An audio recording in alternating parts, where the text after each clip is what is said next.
Rachel, as a friendly reminder, this is level two, which is all about communication because we very much know you've taught us that a lot of sexual happiness, pleasure, wellness comes down to clear communication.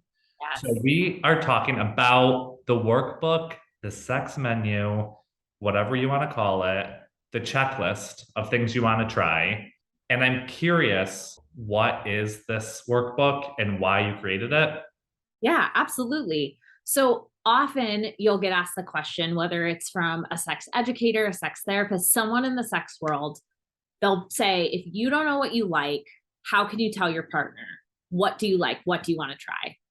And whenever I have asked someone that question, unless they are super, have done a lot of work around sex positivity, their face kind of like, uh, and I can see them trying to like reach for these sexual activities of like, I like kissing and I want to try maybe spanking, and it's really hard to recall all of these things when you're also dealing with the emotional experience of talking about sex and like processing all of this. So I created this list of a bunch of different sexual activities ranging from like incredibly quote unquote vanilla and like more 101 all the way up to things that would be considered a bit more advanced.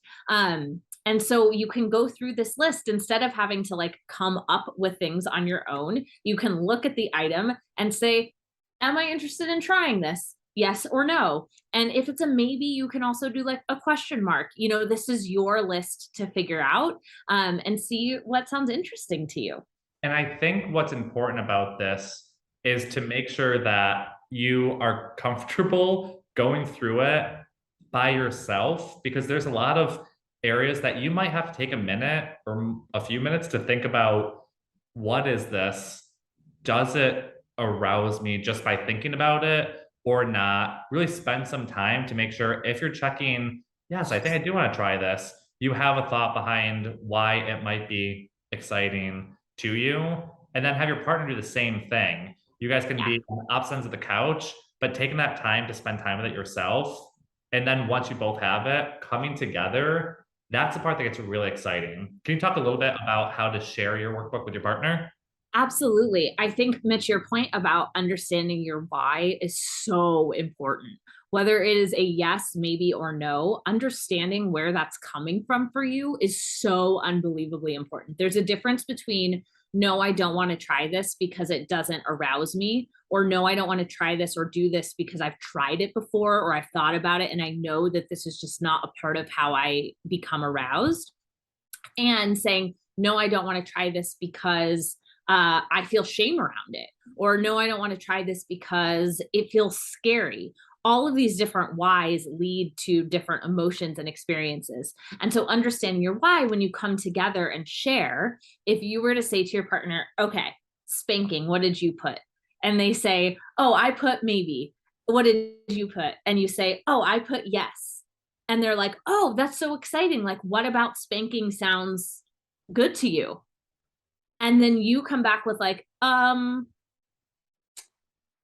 know, which is totally okay, right? We don't know all of this, but if you do this by yourself first and think about the why, then if your partner asks you that or there's a difference in what you want to try, you can express what your motivation is to try or not try it. I think it sounds really fun because I like pain is different than I think it sounds really fun because I saw it in a porn one time and they seem to have a good time. So I just want to try it for kicks. Those are two really different reasons why with the same outcome of trying the same activity. I also, because everyone that's watching this video right now, remember Rachel, it's her professional career. She's coached hundreds, thousands of couples before. She knows all, she created the list. She knows everything. You might have to Google what's on the list. There might be things that you're not familiar with. Another good point that we should talk about with this challenge is it's not designed to go through this list, say, yes, we have these three in common, and run to the bedroom and try them. Yes. Thank you so much for stating that because I think that part of the anxiety that comes with checking a box and saying, yes, I want to try it is oh my gosh, do I have to try it in 10 minutes? Like, I haven't showered today, or whatever the thing is. And so thinking about it from a more zoomed out perspective of like, am I open to trying this generally speaking, not what am I in the mood for right now, is a different way of coming at the list that will help you have a better picture of what you're interested in. And then one question I do have for you is what happens if there's partner A and partner B and they come to spanking, we'll use it again, and partner A absolutely wants to try it, and partner B has an adverse 100% no reaction. What happens when you're on opposite sides of the spectrum? So for this challenge in particular, I would encourage you to have a conversation about why you each picked what you picked. And then B, for now, just put it in the no pile. Like if one person has a really clear no on it, just set it aside as though both of you had a no. And while you're having the conversation, it's really, really important not to yuck your partner's yum. So if somebody says, yeah, I really want to try spanking, and in your head, you're like, that sounds horrible. I don't want that at all. Instead of having this like face when your partner shares this with you, remember that they're sharing something really intimate and vulnerable. And so responding with, wow, thank you so much for sharing that with me.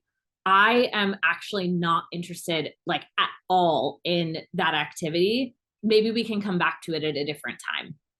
And just kind of like giving the person that space to want to do it. And it's okay. You're not going to like break up or get divorced or like have to start being non-monogamous because one of you wants to try spanking and the other doesn't. I promise.